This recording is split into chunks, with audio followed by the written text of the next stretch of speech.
Kansas City, 1935.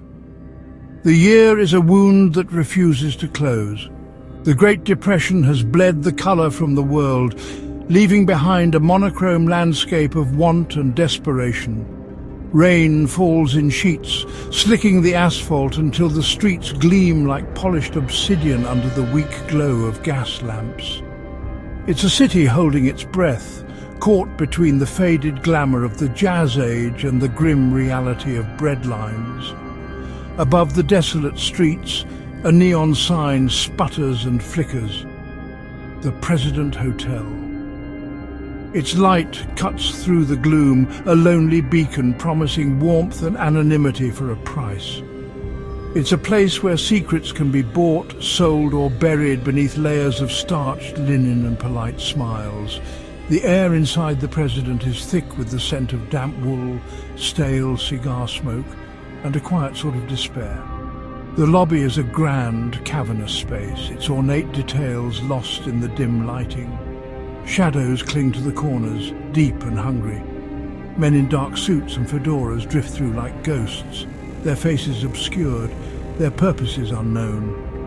This is a city run by political machines and gangsters, where justice is a commodity and life is cheap. The rain outside drums a relentless, hypnotic rhythm against the windows, a soundtrack for the secrets being whispered in hushed tones over clinking glasses at the bar. Every tick of the grand lobby clock seems to mark down the seconds to some unseen, inevitable tragedy. The night of January 2nd, 1935, is no different. The city is a labyrinth of wet, empty streets. The President Hotel stands as a monument to a grander time, now a refuge for the transient and the troubled. Its corridors are long, silent tunnels, carpeted to muffle the footsteps of its guests. Each door is a potential story, a sealed container of private dramas. But one room, high on the 10th floor, is about to become the epicenter of a story that will defy explanation. Room 1046. Its door is closed, its secrets locked inside, waiting for the turn of a key. The city outside is oblivious, lost in its own rainy, melancholic dream. This is a world built on surfaces, the polished marble floors, the gleaming brass fixtures, the courteous demeanor of the staff. It all serves to mask the rot that lies beneath. The President Hotel is a character in this story, a silent, complicit observer. It has seen everything, it has heard every lie, every promise, every whispered threat. And on this particular night, it will bear witness to an act of such brutal and baffling violence that it will haunt its halls for decades. The rain continues to fall, washing the grime from the streets but doing nothing to cleanse the darkness that has taken root inside the heart of the city and inside the walls of room 1046. He arrived out of the rain like an apparition. A young man walking with a slight limp, carrying no luggage. He approached the front desk, his face a mask of polite indifference. He signed the register with a steady hand. Roland T. Owen, Los Angeles. But the name was a lie. The man was a ghost, a fabrication stepping into the physical world for a brief, violent performance. He was described as being in his early 20s, with a noticeable scar on his scalp, visible beneath his neatly combed brown hair. He had a cauliflower ear, the mark of a wrestler or a boxer, a hint of a life defined by struggle. He asked for an interior room high up, a room that faced away from the city. His behavior was peculiar from the start. He was a man meticulously erasing himself. He had no bags, no possessions to tie him to a past or a future. He paid for his room in cash, a single night's stay. He was polite, almost unnervingly so, but distant. The bellboy, Randolph Probst, escorted him to room 1046. Owen seemed nervous, fidgety. He commented on the cost of the hotel, yet he carried enough cash to settle his bill without a second thought. Inside the room, he immediately pulled the shades down, plunging the space into a perpetual twilight. He turned on the single dim lamp by the bedside, and that was the only light he would permit. Hotel staff would later recall his strange habits. He rarely left the room. When he did, he would lock the door, but he would also leave the key with the front desk, a common practice. Yet, when the maid Mary Soptic arrived to clean, she would often find the door locked from the inside. Sometimes he would let her in, but he would remain in the room, watching her silently from the corner as she worked. He seemed to want the room cleaned, but was terrified of being alone, or perhaps of someone entering while he was gone. He was a prisoner in a cell of his own choosing, a man hiding in plain sight. The image he presented was a series of contradictions. He was well dressed but had no luggage. He was polite, but his eyes were filled with a deep, unsettling fear. He sought solitude, yet he seemed to be constantly waiting for someone. Who was Roland T. Owen?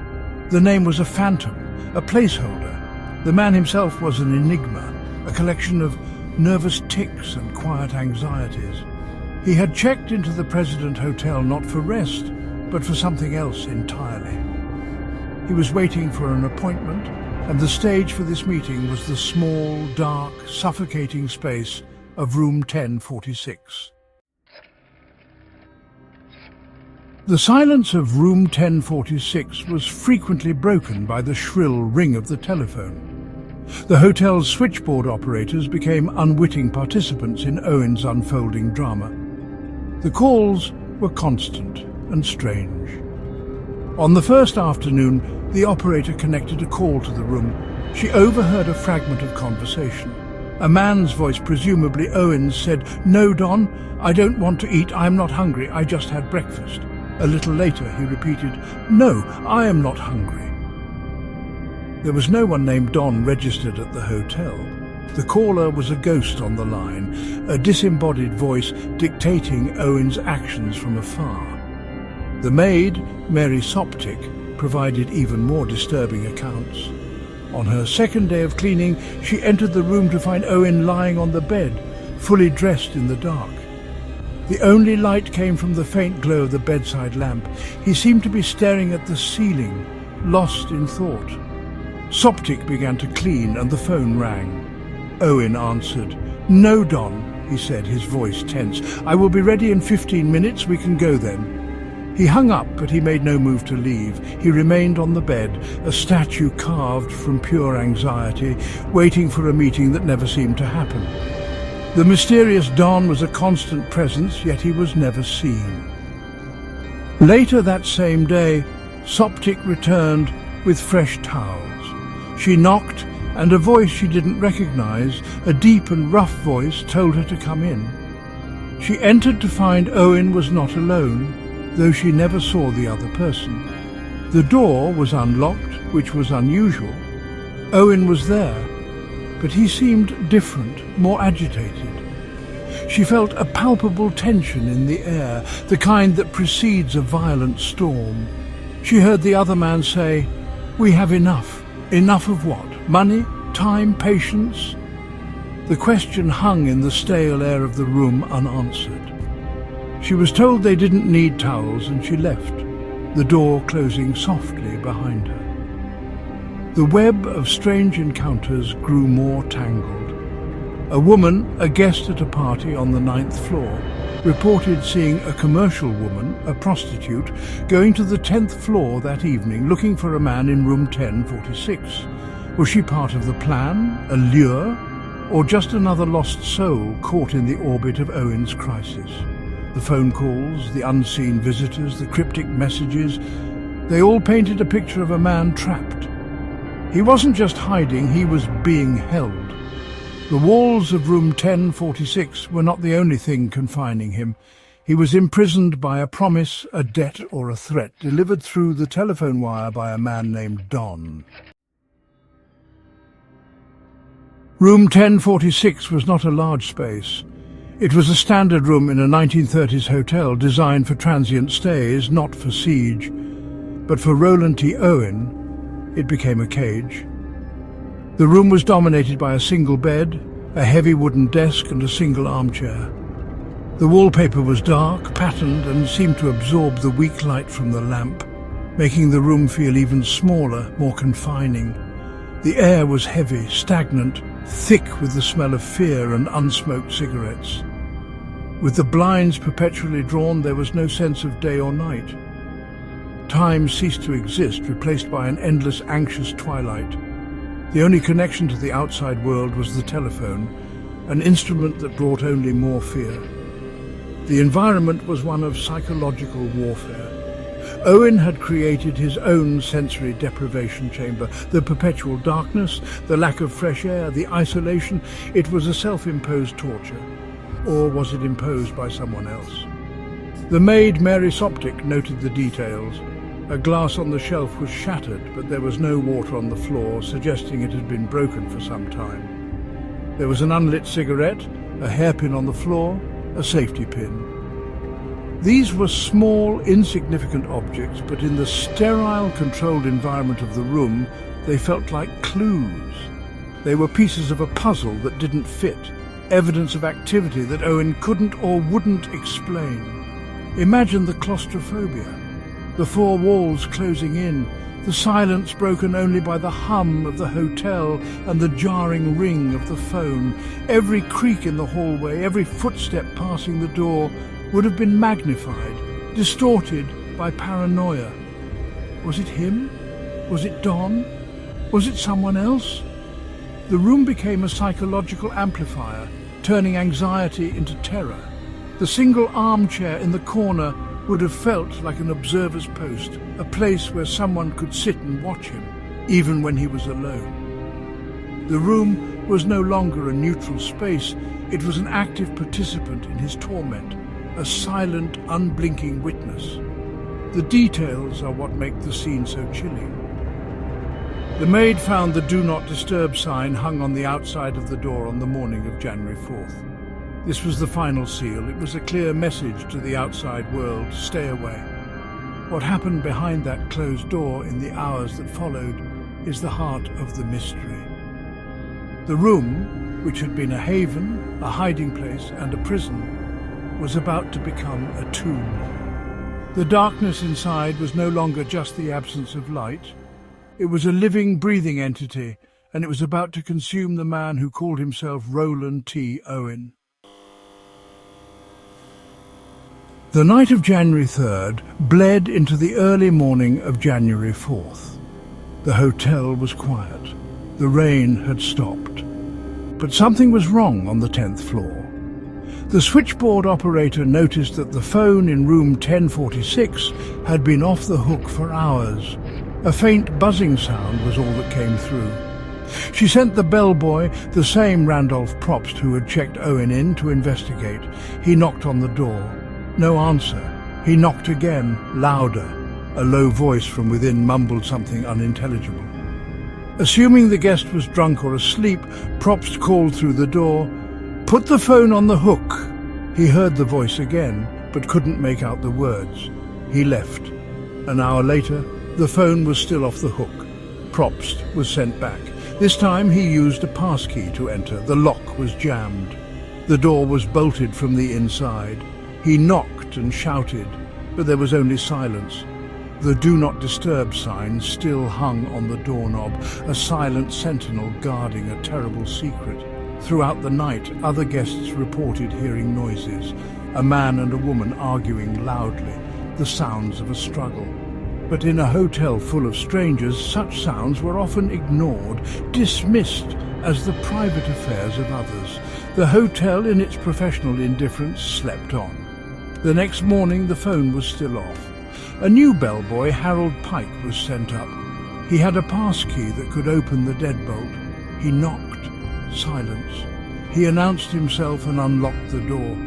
What he saw would stay with him forever. The room was a scene of utter devastation, bathed in the dim, sickly glow of the single lamp. Roland T. Owen was on the floor, naked, in a fetal position. He was alive, but barely. He had been brutally tortured. His skull was fractured, his lungs were punctured, and his neck was bruised by ligature marks. He had been bound, hand and foot, with cord.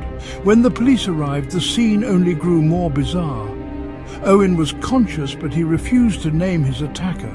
He looked up at the officers surrounding him, his eyes wide with a terror that went beyond the physical pain. When they asked him who did this, he whispered, "Nobody." When they asked what happened, he said he had fallen and hit his head on the bathtub. It was a pathetic, impossible lie. He slipped into a coma shortly after and died at the hospital. His last coherent words were a chilling testament to his fear. He had been silenced not just by his injuries, but by a terror so profound that he chose to protect his killer, even in death. Section 6. The Echoes of Silence. The investigation began. The Kansas City Police Department stepped into the blood-soaked theater of room 1046, and what they found was a vacuum. There were no clues that led anywhere meaningful. The room had been wiped clean of any identity. All of Owen's personal effects were gone. His clothes, his suitcase, if he ever had one, the soap, the shampoo, the toothpaste, all vanished. It was as if someone had meticulously erased any trace of his existence or the existence of anyone else who had been in that room. The only things left behind were the hotel's own property and the brutalized body of the victim. The physical evidence was a tapestry of contradictions. There was no sign of a murder weapon. The police searched the room, the hotel, and the surrounding area, but found nothing that could have inflicted such horrific injuries. They found 4 small fingerprints on the telephone stand, but they could never be identified. They belonged to a ghost. The door had been locked from the inside, suggesting that either Owen had let his killer in, or the killer had a key and knew how to lock the door from the outside in a way that made it seem bolted. This pointed to a professional, someone who knew how to operate without leaving a trail. The most disturbing pieces of evidence were small and cryptic. A single unsmoked cigarette, an unused safety pin, a hairpin, a necktie label, and a small unopened bottle of diluted sulfuric acid. Why was it there? Was it part of the torture? A failed attempt at disfigurement or a way to fake a suicide? The police also found a note. It simply said, "Don, I will be back in 15 minutes. Wait." The note confirmed the existence of the mysterious caller, the Phantom Don, but it offered no clues as to his identity or his role in the murder. It was another dead end, another whisper in the dark. The autopsy revealed the true horror of Owen's final hours. He had been systematically beaten and tortured over a period of many hours. The ligature marks on his wrists, ankles and neck showed he had been bound tightly. The blows to his head were precise, designed to inflict maximum pain without causing immediate death. This was not a robbery gone wrong. This was not a random act of violence. This was personal. It was a punishment. It was an execution. But for what crime? And who was the judge, jury, and executioner? The silence from the evidence was deafening, a testament to the killer's cold, calculated precision. Section 7. The Geometry of Violence. The crime scene in room 1046 was a masterpiece of controlled chaos. The violence was extreme, yet the scene itself was strangely sterile. The lack of forced entry is the first most chilling detail. Owen knew his killer. He let them in. Or perhaps they were already there, waiting for him. The rough voice the maid heard, the mysterious Don on the phone, these were not strangers. They were part of Owen's world, a world he was desperately trying to escape. The locked door wasn't meant to keep people out. It was meant to keep him in. It was a cage, and the keepers had the key. Consider the layout of the violence. The blood was concentrated in the bathroom. The towels were soaked in it. The tub held traces of it. This suggests the torture took place there, away from the main room, perhaps to muffle the sounds. The victim was then moved or crawled to the center of the bedroom where he was found. This movement, this choreography of pain, speaks to a methodical, almost ritualistic process. The attackers were not in a hurry, they had time. They were confident that no one would interrupt them. The "Do Not Disturb" sign was their shield, a piece of paper that rendered them invisible. The psychological dimension of the crime is what elevates it from a simple murder to something far more sinister. Why torture him? If the goal was to kill him, a single blow or a bullet would have sufficed.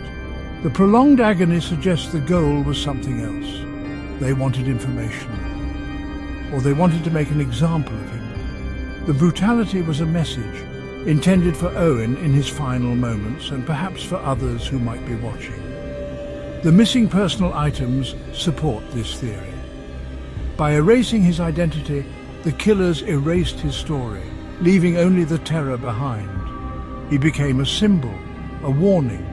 The police investigation, stymied at every turn, began to consider darker possibilities. This was not a crime of passion. It was organized. The level of planning, the clean exit, the victim's refusal to talk, it all pointed toward the criminal underworld. In a city like Kansas City in 1935, that meant the mob. Was Owen a bookie who had cooked the books, an informant who had talked to the wrong people, a lover who had crossed a powerful man? His silence, even as he lay dying, was not loyalty, it was fear. He knew that even death wouldn't protect him from what these people were capable of. Or, more terrifyingly, he knew it wouldn't protect someone he loved. Section 8. Phantoms of the Mind. Who was Roland T. Owen? The question haunted the investigation long after the trail went cold. For months he was John Doe, a nameless victim in a city morgue. Then a breakthrough. After his story and photograph were published in a national magazine, a woman in Alabama came forward. She recognized the man not as Roland T. Owen, but as her son, Artemus Ogletree. He had left home in 1934, a restless young man with a penchant for travel and a history of writing dark, thoughtful letters home. The identity gave the victim a past, but it only deepened the mystery of his final days. The letters Artemus sent to his mother were strange. They painted a picture of a man on the run, or perhaps a man slowly losing his grip on reality. He wrote of a planned trip to Europe, of a wealthy new acquaintance in Egypt. He sent money, but the letters were postmarked from cities all over the United States, suggesting a frantic, aimless journey. Was he being pursued, or was he suffering from a paranoid delusion? The line between a man in real danger and a man consumed by his own fears began to blur. His final letter, mailed just before his death, spoke of marrying a wealthy woman. It was a fantasy, a desperate attempt to project a life of success and normalcy. The psychological horror of the case lies in this ambiguity. Was the threat external or internal? Was Don a real person, a ruthless gangster orchestrating a hit? Or was he a figment of Ogletree's fractured mind, a manifestation of his paranoia? The man with the rough voice, the woman on the 10th floor, were they real conspirators or just random strangers woven into a narrative of fear by a terrified mind?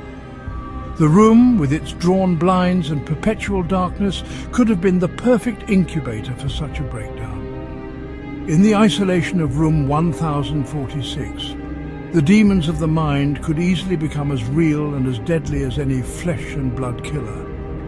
This duality is the enduring power of the story. On one hand, you have a classic crime noir plot. A young man gets in over his head with the mob and pays the ultimate price. On the other hand, you have a gothic horror story. A man's mind turns against him, creating a reality so terrifying that it ultimately destroys him. Could it be both? Perhaps Ogletree was involved in something dangerous, and the immense pressure of his situation caused a psychological collapse. His killers might have found a man already halfway to madness, a man who had locked himself in a cage, waiting for them to turn the key. Section 9. The Locked Room. Years have passed. The President Hotel still stands, though it has changed hands and names. The story of room 1046 has become a local legend, a ghost story whispered to frighten tourists. But the facts remain cold and sharp as broken glass. A young man named Artemis Ogletree was tortured and murdered. His killers were never found. The questions they left behind hang in the air like smoke. Who was Don? Who was the woman he was supposed to meet? Why was he so terrified that he refused to name his killers, even as he bled out on the hotel room floor? The case of Roland T. Owen is a perfect locked room mystery, but the room is not just the physical space of 1046.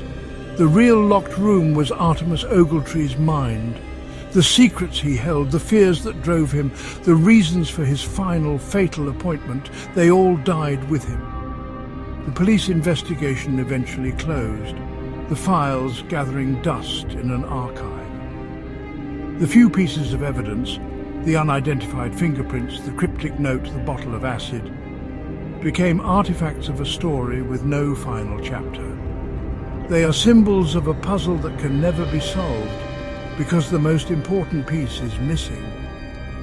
We are left to speculate, to project our own fears onto the blank canvas of the case. Was it a mob hit, a crime of passion, a political assassination, or something stranger, something that defies rational explanation? The story holds a dark mirror up to us.